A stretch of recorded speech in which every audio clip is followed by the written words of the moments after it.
Welcome to the Deep Dive.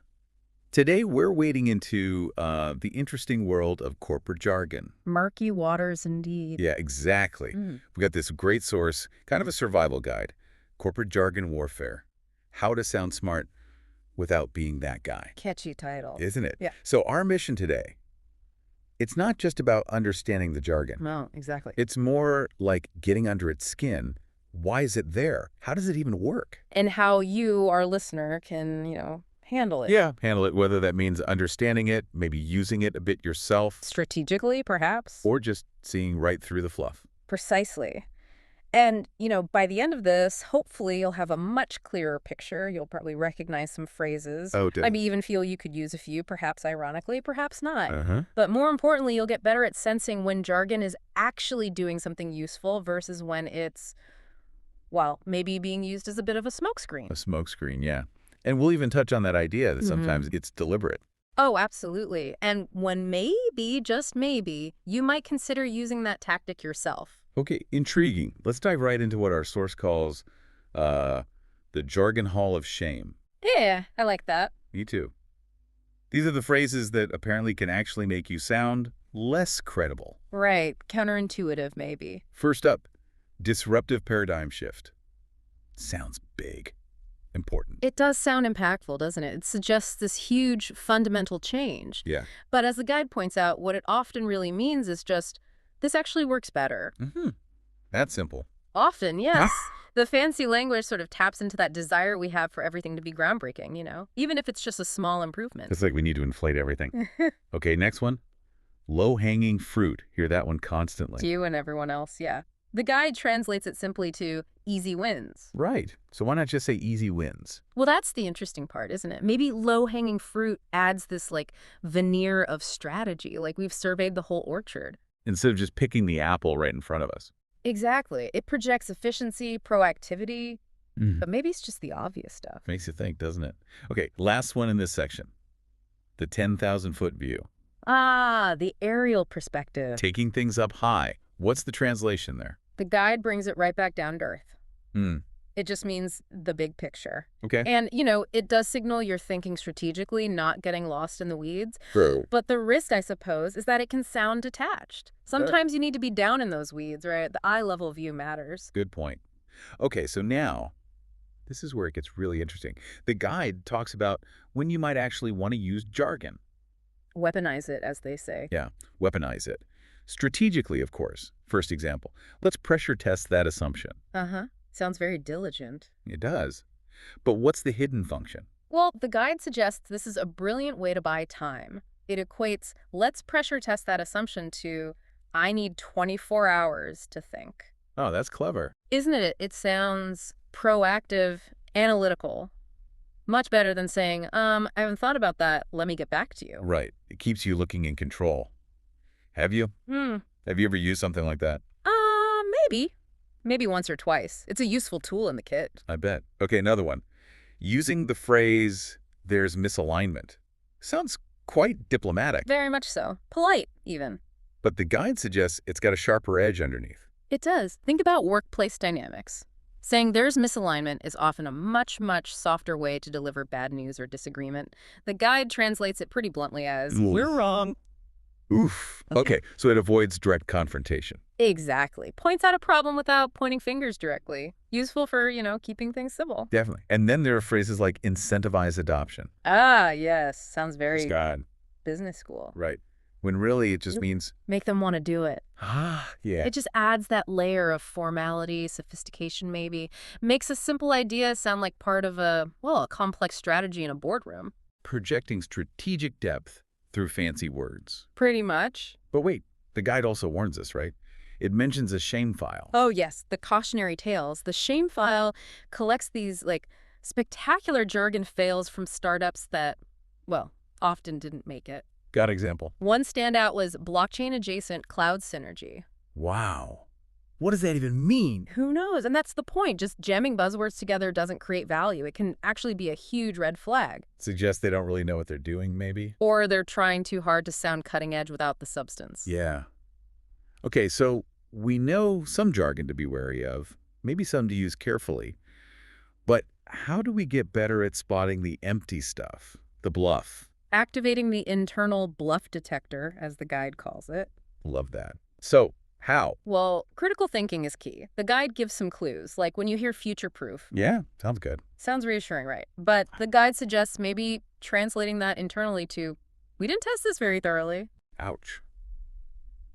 Okay, so it implies resilience without maybe having the proof. Exactly. It's an aspirational term, often. What about hyperlocal? That one seems popular lately. Yeah, it does. According to the guide, hyperlocal can sometimes be a fancy way of saying, we only tried this in Brooklyn, or, one specific place. Huh.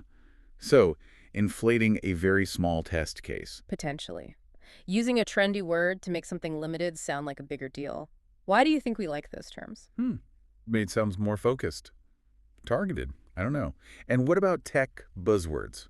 Like Web3 enabled. Ah, yeah. The guide offers a slightly cynical but maybe realistic translation for that one. Which is? We added a cryptocurrency FAQ page to our website. No. Really? Well, it highlights the risk, right? Are they really using the tech in a meaningful way or just borrowing the buzzword for marketing? Good question to ask. Okay, the guide has an exercise. Decode AI-driven, agile, scalable solution. The trifecta. The holy trinity of modern buzzwords. Okay, let's break it down using the guide's thinking. Go for it. AI-driven could mean anything from actual machine learning to just some basic automation script. Hard to tell without details. Yeah. Agile probably means they try to be flexible, but, how agile are they really? Could be very adaptive, could be chaos. Right. And scalable solution. Well, that often means they hope it can handle more users later. Doesn't guarantee the current setup can. So the plain English version might be. Something like, we've automated some stuff, we try to be flexible, and fingers crossed this thing won't break if it gets popular. Huh, that definitely cuts through the noise. Okay, let's shift gears a bit. Jargon isn't universal, right? The guide talks about cultural differences. Yeah, the Global Business Survival Kit section. Really interesting. It shows how idioms and corporate speak change drastically. Okay, let's look at a few. American English. Run it off the flagpole. What's that mean? That's usually about getting approval or at least testing the waters with the bosses. See if anyone salutes, metaphorically speaking. Got it. Checking for a reaction. Okay, across the pond. British English. Let's take a view. Ugh, the British understatement. The guide suggests this can often be a very polite way of saying, maybe never. Really? So it's like a gentle deferral. Exactly. A soft no, or let's put this off indefinitely, potentially. Very subtle. Fascinating. Okay, and German English. This is not harmonized? Sounds quite technical. It does.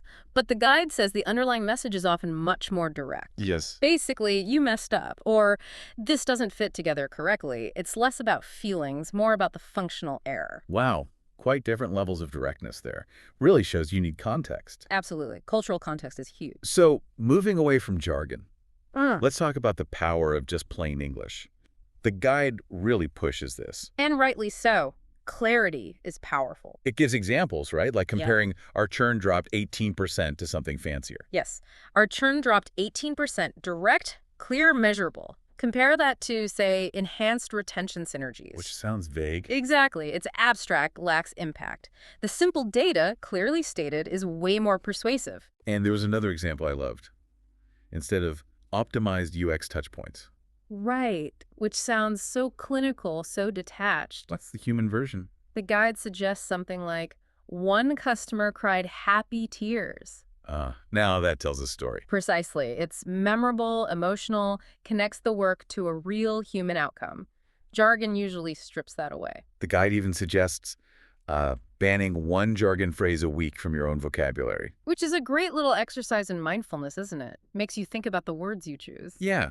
And they also talk about doing a before-after, showing a jargon-filled pitch next to a plain English one. Yeah, that contrast can be really stark. It just highlights how much unnecessary complexity jargon can add. Makes you ask, is it helping or hindering? Definitely something to think about.